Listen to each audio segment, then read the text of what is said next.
Maths made ఈజీకి స్వాగతం. ఈరోజు previous TET పేపర్లో ఉన్న క్వశ్చన్ని చూద్దాం.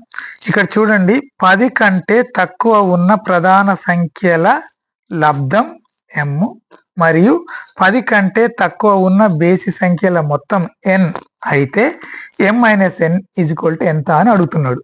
Simple question. m minus n కనుక్కోవాలి. m అంటే ఏంటి?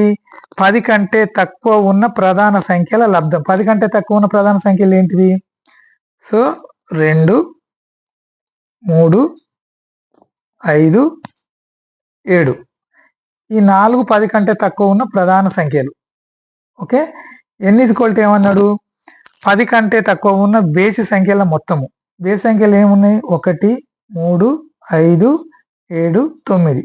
వీటి మొత్తం అంటే కూడాలి. Sum 1 + 3 + 5 + 7 + 9 is equal 25.